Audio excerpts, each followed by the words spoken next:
Muy buenas tardes a todos y todas. Soy José Luis Casero, soy el presidente de AROE, la Comisión Nacional para la Racionalización de los Horarios Españoles. Antes de nada, muchos los conocerán, somos una entidad sin ánimo de lucro, una asociación declarada de utilidad pública que llevamos 15 años proponiendo medidas para la racionalización del tiempo en su globalidad, no solamente en el ámbito laboral, sino en el ámbito personal, familiar, profesional, porque también los autónomos, yo soy autónomo, tenemos derecho a la conciliación.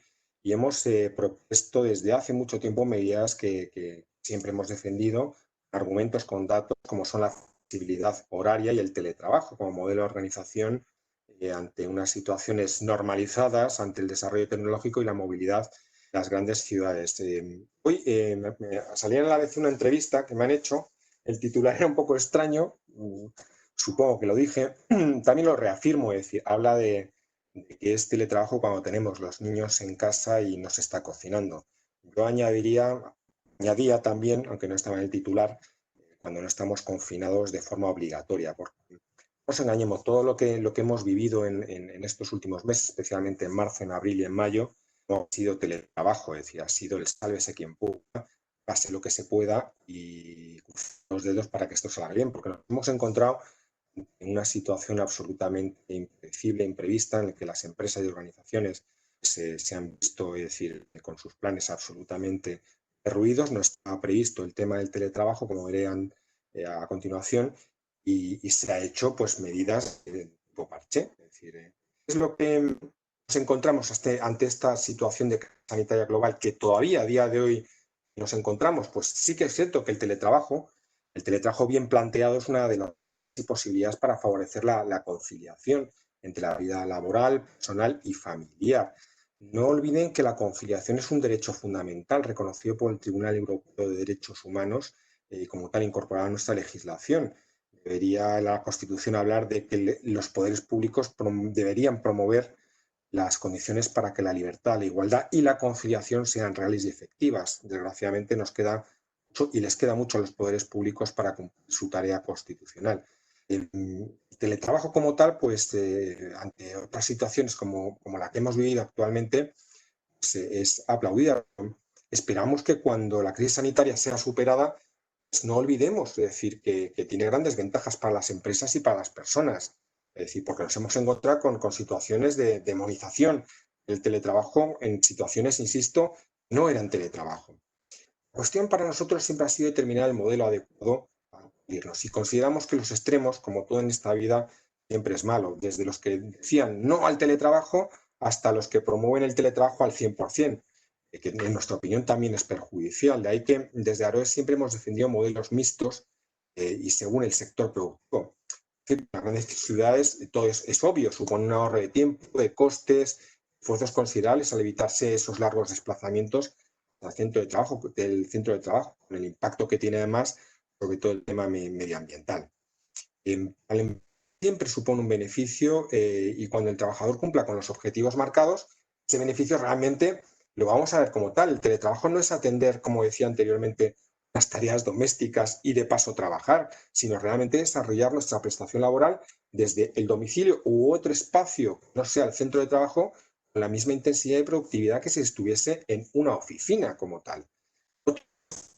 Somos conscientes, puede ser asociado, o puesto de trabajo permite teletrabajo, es decir, hay puestos con objetivos claros, plazos de entrega, autonomía del trabajo, en donde el desarrollo y herramientas tecnológicas juegan un papel fundamental y que van a permitir este modelo, pero hay otros, y sabemos, comercio minorista, restauración, ocio, logística, industria, pues parece más complejo de momento, si no llamarlo de forma imposible.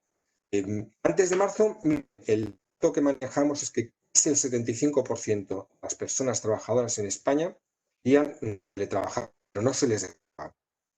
Ante esta situación de pandemia que hemos vivido y que todavía seguimos viviendo, lo excepcional se ha convertido en habitual. No obstante, sin embargo, alertamos esos peligros de un teletrabajo mal planteado y desarrollado sean un elemento tanto de alejamiento de una realidad social y humana en la empresa como un modo de organizar el trabajo donde se están creando excesos en tiempos de atención más allá de los establecidos en el contrato laboral. Uno de los aspectos fundamentales del trabajo que aparece en la normativa recientemente aprobada del gobierno y que nosotros hemos reivindicado y hicimos aportaciones en el periodo de exposición pública era exigir una regulación del derecho de desconexión más allá del artículo, creo recordar, 88 de una ley vinculada al tema de protección de datos. Exigimos una regulación mucho más completa. Y no sería necesaria en ningún caso si realmente nos atenemos al antiguo Estatuto de los Trabajadores del siglo pasado.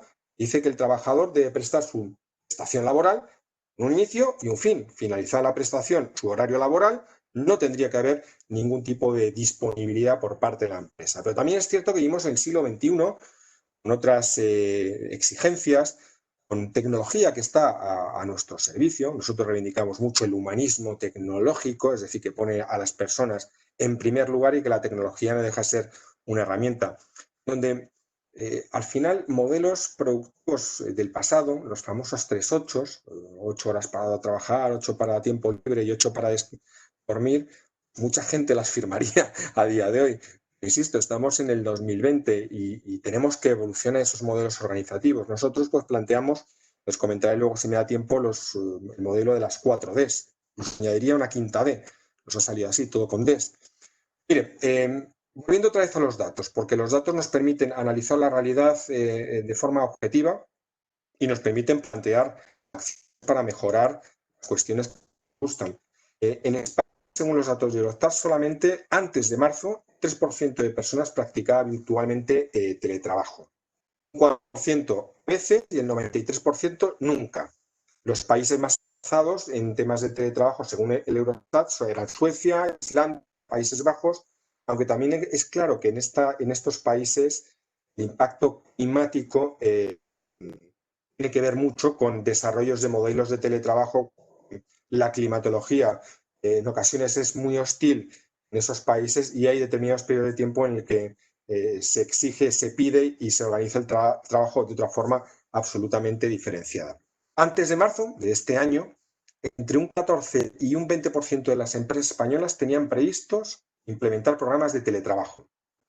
Un 4% de los convenios colectivos en nuestro país contemplaban la posibilidad, que en realidad, de implementar teletrabajo. Lo mismo, de una forma ocasional, como modelo organizativo estructurado y pactado entre empresas y trabajadores. Es ahí, perdón, es ahí precisamente donde fallamos. Las circunstancias mandaron, o insisto, impredecible, y tuvimos que remar con los elementos que teníamos en ese momento. Nosotros siempre hemos considerado, cuando les decimos a los emprendedores, oiga, usted quiere montar un proyecto de empresa, pues haga un business plan, un proyecto obvio, es decir, cuéntenos cuál es su producto, su servicio, económica, financiera, laboral, jurídica, un desarrollo de plan de negocio. Y nos parece una locura cuando hacemos un planteamiento de cambio de modelo de organización del trabajo, no hagamos un replanteamiento de nuestro business plan y que no hagamos un plan de reorganización de la empresa a nivel de estructuración de esta nueva forma de trabajar, donde no podemos dar por supuesto todas las cosas, en donde ni siquiera podemos esperar que la normativa laboral aprobada por el gobierno, que avanzando, que todavía tiene bastante, en nuestra opinión, pues tampoco va a solucionar la realidad de las empresas. Es decir, tenemos que abordar temas como las competencias de nuestros trabajadores. No todo el mundo está preparado para actuar tecnológicamente, ni todo el mundo quiere actuar tecnológicamente, aunque tenga competencia. Hay que fijar muy bien los objetivos. Los trabajadores tienen que acostumbrarse a una dirección por objetivos. La propia dirección tiene que trascender al nombre que aparece en la tarjeta y realmente dirigir. Tiene que evaluar, tiene que ayudar, asesorar, complementar, controlar, fiscalizar el trabajo de sus trabajadores, equipos en físico y en remoto. Entonces, eso es lo que nosotros consideramos que es necesario para las empresas. Además, no podemos olvidar tampoco que casi el 98% del tejido productivo de nuestro país son pymes, que es donde está la carencia. Creemos, es decir, los datos que manejamos, casi el 45% de pymes podrían adoptar algún tipo de medida estructural de teletrabajo, de modelos de organización flexible. Todavía queda mucho tiempo por funcionar. Estoy viendo si voy bien de tiempo. ¿Y bien? Te quedan nada, 2 minutillos para dar paso a Carlos. Bueno, 2 minutos, 2 minutos para el presidente de los horarios es muy aprovechable. Pues nada, mire, 2 minutos en damos realidad paso a nosotros ten en cuenta que el teletrabajo puede ser un arma de doble filo si no está regulado una forma pactada, así ahora aparece,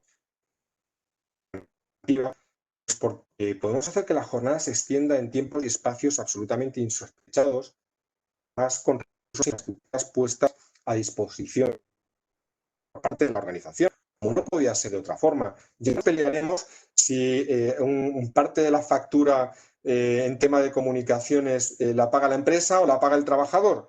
Bien tendríamos que pelearnos quién elige el proveedor de servicios, ya que yo como empresa lo estoy pagando, pero también podría que decir. Todo eso parece que se difiere en la normativa de teletrabajo, a la negociación colectiva, futuros acuerdos, con lo cual hay poca pauta podemos utilizar. Y en prevención de riesgos laborales, es decir, esto es muy obvio, el teletrabajo antes, durante y después, cumplir la previsión de la legislación de prevención de riesgos laborales, que no todo espacio cumple esas previsiones y la salud del trabajador cuando está trabajando es ámbito. Siempre partimos de la base que todo el mundo tiene unos jardines y unas casas grandísimas con despachos para poder teletrabajar y nos encontramos con que la realidad social es otra. Hay gente que son 5 personas, 6 miembros de familia con cuadrados.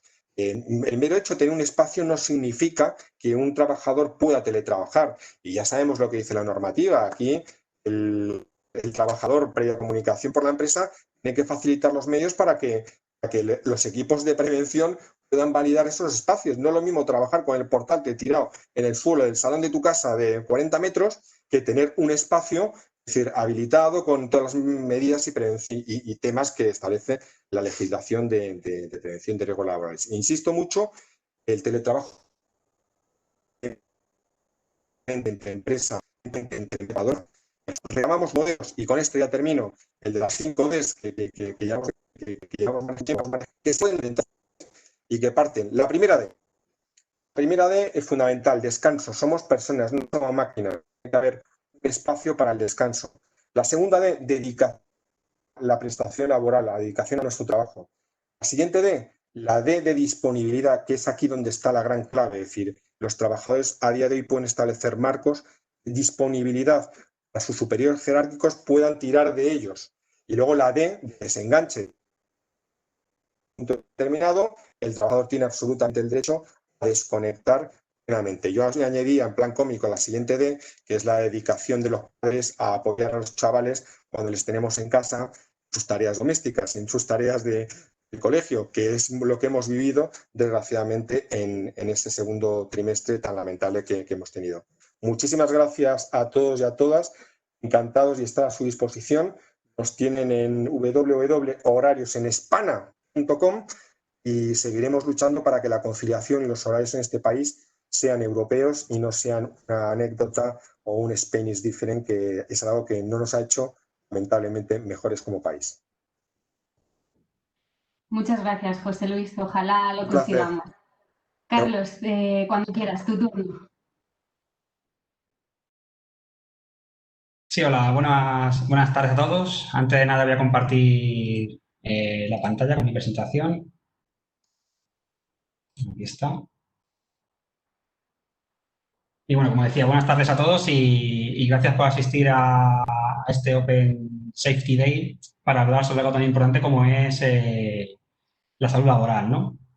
Bueno, soy Carlos Maya, soy consultor en prevención de Fraternidad Muprespa. Y en estos minutos siguientes vamos a hablar brevemente, porque no me quiero comer tampoco el tiempo de los siguientes panelistas, del teletrabajo y de todas las implicaciones que tienen prevención de riesgos laborales, ¿no? El teletrabajo que, como decía hace un momento José Luis, es algo nuevo para España, porque hasta marzo de este año muy pocas empresas apostaban realmente por ello, ¿no? Eran realmente pocas las que realmente decidían esa modalidad de trabajo para los trabajadores. Sin embargo, en marzo de este año se produce un antes y un después, ¿no? Explota la pandemia por COVID y millones de trabajadores tienen que pasar de su oficina a trabajar en sus domicilios, ¿no? Y a raíz de eso y a raíz también del estado de alarma, el Gobierno publica un Real Decreto Ley, que es ese ley que viene ahí, que es el 8/2020 del 17 de marzo, que por un lado establece que la prioridad como freno, ¿no? Como herramienta como freno a la pandemia, debe ser el teletrabajo frente a la modalidad presencial. Y por otro lado, añade un parrafito relacionado con la prevención de riesgos laborales que dice que la evaluación de dichos riesgos con carácter excepcional debe ser a través de una autoevaluación que haga el propio trabajador, ¿no? Entonces, bueno, una vez que los trabajadores ya están en sus domicilios, trabajando en sus casas, lo primero es el espacio de trabajo, ¿no? Es decir, el nuevo entorno de trabajo, que yo no voy a engañar. Veis ahí esa foto, la imagen superior, es una foto de cómo yo empecé a trabajar los primeros días. A pesar de ser técnico de prevención y pasarme la vida hablando sobre economía, pues bueno, veis que es difícil encontrar cumplir con algún criterio ergonómico, ¿no? Como veis ahí, pues sin la silla ergonómica, regulable, trabajando sobre una silla prácticamente de cocina, sobre el salón de mi casa, en fin, sin ningún criterio ergonómico, ¿no? En mi descargo tengo que decir que poco después fui mejorando, fui adquiriendo ya los elementos ergonómicos necesarios, como veis en la segunda foto, la de abajo, y ya contaba pues, con una silla adecuada, ¿no? Con un escritorio, con un monitor grande, un teclado aparte, con iluminación natural, todo lo posible. Y bueno, al final esta es la realidad que se han encontrado muchos trabajadores, ¿no? Es decir, el hecho de pasar de la oficina, donde llevaban años trabajando, a sus domicilios en los que nunca habían trabajado, pues muchas veces esta ha sido la realidad, ¿no? Entonces debemos conseguir que nuestra nueva oficina, que es nuestra casa, sea lo más parecido a esa oficina que teníamos y que sea lo más confortable posible, ¿no? Otro aspecto muy a tener en cuenta en el teletrabajo es la organización, ¿no? No debemos caer en el error de que por trabajar en casa podemos relajarnos y caer en cierta anarquía. Más bien todo lo contrario. Debemos ser más disciplinados que nunca y marcarnos unos horarios muy establecidos y muy rígidos. Y además esos horarios es conveniente compartirlo con nuestro círculo más cercano, ¿no? Porque a mí me ha pasado. Parece que el hecho de trabajar en casa, la gente piensa pues, que no estás trabajando, ¿no? Que te puede llamar a cualquier hora o incluso proponerte planes cuando es tu horario laboral, ¿no? Entonces es muy importante ser muy estrictos y tener la misma predisposición que si estuviéramos trabajando presencialmente, ¿no? Eso no debe cambiar por el hecho de trabajar en casa. Otro riesgo asociado al teletrabajo muy importante es el tema de la fatiga visual. Vi este término, el de screen pollution, que viene a decir algo así como traducido, ¿no? A contaminación de pantallas, lo vi en un estudio que hizo Multiópticas, ¿no? Y arrojaba resultados muy sorprendentes. Yo aquí he traído solamente 3, pero bueno, se puede decir que el 80% de la población empieza y termina el día mirando la pantalla. Es decir, prácticamente cuando nos despertamos, antes de dar los buenos días a nuestra pareja, lo que hacemos primero es mirar el móvil, ¿no? También dice el estudio que pasamos 11 horas al día mirando una pantalla y no es para nada descabellado. Si tenemos en cuenta las 8 horas que pasamos con el ordenador trabajando, más luego después de trabajar las horas que dedicamos a móviles, tablets, televisiones, pues incluso casi que se queda corto las 11 horas que pasamos mirando una pantalla, ¿no? Y el tercer dato que traigo aquí es que el 76% afirma haber tenido molestias por una larga exposición a pantallas, ¿no? Entonces, teniendo en cuenta estos datos, es más importante que nunca seguir una serie de consejos. Consejos que hemos recogido en una infografía que hemos elaborado en Fraternidad Muprespa acerca de cómo evitar la fatiga visual, ¿no? Son consejos muy sencillos y que si los adoptamos en nuestro día a día va a hacer que nuestros ojos lo agradezcan, ¿no? Consejos, por ejemplo, como el mantener un nivel de iluminación adecuado, el mantener una distancia a la pantalla suficiente, regular, que poca gente lo hace, ¿no? Regular la iluminación de la pantalla, el contraste, que los caracteres se vean bien, el hacer pequeños descansos con los ojos, incluso con movimientos, ¿no? Y también muy importante dedicar unas horas detox de pantalla, es decir, unas horas al día de desintoxicación de pantallas. Por ejemplo, podemos dedicar las 2 últimas horas del día a utilizar lo menos posible las pantallas, ¿no? Porque ya lo hemos utilizado suficientemente durante el día. Siguiendo estos consejos, seguro que nuestros ojos lo van a agradecer. Y otra cara de la moneda, como hablaba hace un momento José Luis en su ponencia, es los factores psicosociales que conllevan el teletrabajo, ¿no? Porque muchas veces cuando dices que estás trabajando, mucha gente piensa, bueno, que eso es la panacea, ¿no? Que guay, estás en casa, a tu rollo, y no es así, ¿no? Es decir, hay una serie de riesgos que hay que contemplar. Y el factor psicosocial es sobre todo uno de ellos. Se puede producir lo que es la brecha digital o el tecnoestrés. Debemos tener en cuenta que en marzo hemos mandado a millones de trabajadores a trabajar desde casa y dentro de ese millón de trabajadores hay trabajadores muy avanzados informáticamente, que tienen muchos conocimientos informáticos, y otros que tienen menos conocimientos informáticos o que incluso tienen nulos. Y de repente los hemos llevado a su casa a empezar a conectar cables del ordenador, a conectarse a webinars, a utilizar Zoom y a conectarse a la VPN. Todo eso puede hacer que para ese tipo de trabajador tan particular la brecha digital se haya acrecentado, ¿no? Otro sentimiento que se puede sufrir cuando se está teletrabajando es el sentimiento de soledad o de aislamiento, ¿no? Al romper ese vínculo que tenemos con la oficina, con nuestros compañeros, con nuestro jefe, ¿no? De hecho, tomarnos ese café con ese compañero, ¿no? Con el que nos llevamos tan bien, y pasar a estar en casa un poco recluidos, ¿no? Sin ese vínculo que digo, puede que aparezca este sentimiento de soledad, ¿no? Y luego también el tema de la conciliación. Ahora ya menos, ¿no? Con los colegios y la guardia ya en marcha. Pero estos meses atrás, como decía José Luis, ha sido muy difícil la conciliación, porque los colegios y la guardia estaban cerradas y hemos visto como muchos trabajadores han tenido que trabajar literalmente con sus hijos sobre las rodillas, ¿no? O como estamos en una reunión de Zoom y de repente ha entrado el niño, pues se ha colado por la habitación y bueno, cosas que han pasado estos meses, ¿no? Y que la conciliación no ha sido para nada fácil. El hecho de trabajar también debe hacer que debemos cuidar más que nunca nuestro estilo de vida. El hecho de estar en casa trabajando ya implica un cierto sedentarismo, ¿no? Porque ya evita el hecho de desplazarte cada día y esa mínima actividad física que hacías yendo al trabajo ya no la tienes.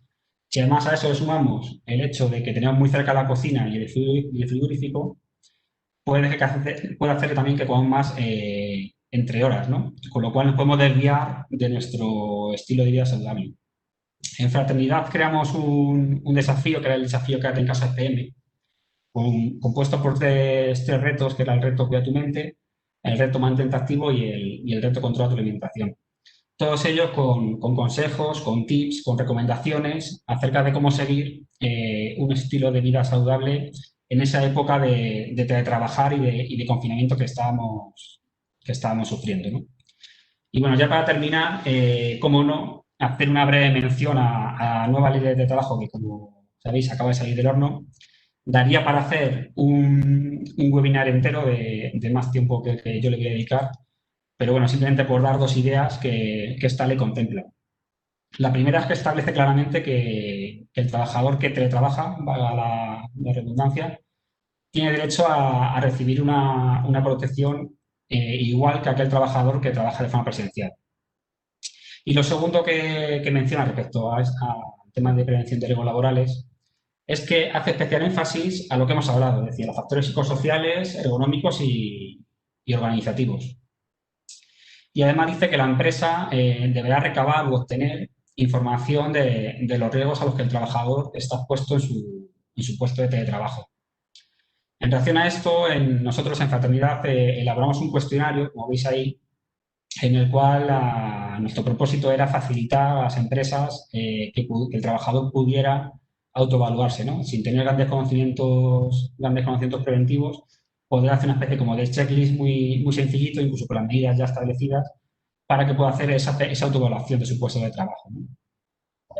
Carlos, hay que ir concluyendo, perdona. Nada, ya estoy terminando. La última diapositiva. Simplemente, pues nada, invitaros a que visitéis nuestro portal de prevención llamado Previene, en el cual podéis encontrar multitud de recursos sobre prevención de riesgos laborales y concretamente tenemos una sección dedicada al COVID y más concretamente aún hay un apartado dedicado exclusivamente al teletrabajo con un montón de consejos y recomendaciones, por lo cual ahí tenéis la dirección y os invito a todos a que la visitéis. Por mi parte, nada más y muchas gracias por haberme escuchado.